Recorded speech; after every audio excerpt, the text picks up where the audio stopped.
ወለጋ በጣም ብዙ ዞኖችን እና ብዙ ቦታዎችን ዞረናል።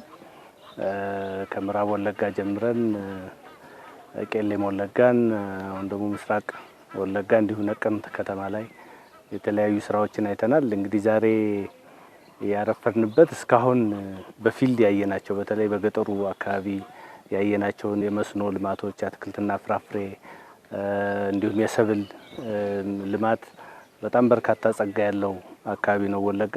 ኢንዱስትሪ ፓርክ ውስጥ ያየናቸው ደግሞ ያስጀመርናቸው የፋብሪካ የአግሮ ፕሮሰሲንግ ፋብሪካዎች እስካሁን በጉብኝት ያየናቸውን በገጠር አካባቢ ያሉ ሁኔታዎችን የሚቀይሩ ናቸውና አርሶ አደሩም በዩኒየን የበቆሎን እንዴት ፕሮሰስ እንደሚያደርጉ ዛሬ እንደዛው ጎብኝተናል።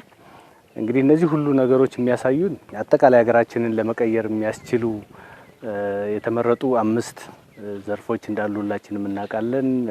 ግብርና አንዱ ነው፣ ማይኒንግ ወይም ደግሞ ማዕድን የምንለው ሁለተኛው ነው፣ እንዲሁም ደግሞ ኢንዱስትሪ ሶስተኛው ነውና ቱሪዝም እና ቴክኖሎጂ ነው። እንግዲህ እስካሁን ባለው ነገር አራቱንም ነው ያየናቸው። ይሄ ኢኮሎጂም የሚያሳየው የቱሪዝም ማሳለጫ ወይም ደግሞ ቱሪስቶች መጥተው የሚያርፉበት ቦታ ከዚህ በፊት አልነበረም። ዝም ብሎ አይተው ይሄዳሉ። ግን እንደዚህ አይነት ኢኮሎጂ ሲገነባ 1 ቀን 2 ቀን 3 ቀን ያርፉበታል። በዚያ ላይ ደግሞ ለአካባቢውም የስራ እድል የሚፈጥርበት ሁኔታ አለ። አካባቢውንም አይተው ይሄዳሉ። ኢንቨስት የሚያደርግም ካለ ደግሞ እንደዚያው ኢንቨስትመንቱን የትኛው አካባቢ ኢንቨስት ላድርግ የሚል አካባቢያችንን በደንብ የሚያውቅበት ሁኔታ እየተፈጠረ እንዳለ ነው። በአጠቃላይ በገጠሩ አካባቢ ያየናቸው እንግዲህ አርሶ አደሩ በማር ምርት፣ በሙዝ፣ በአትክልትና ፍራፍሬ በአጠቃላይና እንዲሁም ደግሞ በቆሎና ሌሎች የሰብል ምርቶችን በከፍተኛ ሁኔታ እንደሚያመርት ነው ያየነው። እንግዲህ ወለጋ አካባቢ ዞኖች በብዛት በተለይ ከለውጡ በፊትም በኋላም በጸጥታ አለመረጋጋት የምናውቃቸው ነበሩ። አሁን ሁሉም አካባቢ ላይ ስንዞር ያጋጠመን ምንም ነገር የለም። ህብረተሰቡ በጣም ሰላማዊ እንደሆነ ወደ ስራ እንደገባ አርሶ አደሩም ሴቶች ወደ ስራ እንደገቡ ወጣቶች ወደ ስራ እንደገቡ የሚያሳይ ነው።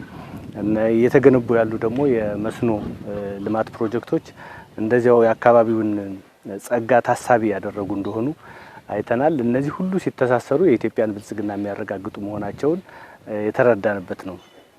ከዚህ በፊት ማምረት ብቻ ሳይሆን ያመረትነውን ነገር ፕሮሰስ የሚያደርግ የአግሮ ኢንዱስትሪ ፋብሪካዎች ስላልነበሩን ብዙ ጊዜ በጥሬው አንዳንዱ ተበላሽቶ የሚቀርበትም ሁኔታ አለ። በጣም በርካታ ሙዝ ይመረታል፣ በርካታ ማንጎ ይመረታል እዚህ አካባቢ ወለጋና ሶሳን ይዞ ግን አብዛኛው ተበላሽቶ የሚቀርበትና የሆነ ወቅት ላይ ብቻ ተመርቶ የሚቀር ነበር። አሁን ግን አመቱ ሙሉ ማምረት የሚቻልበት እንዲሁም ደግሞ ይሄን ፕሮሰስ የሚያደርጉ ደግሞ ፋብሪካዎችንም ለማስተሳሰር የተጀመረው ስራ በጣም የሚገርም ነው።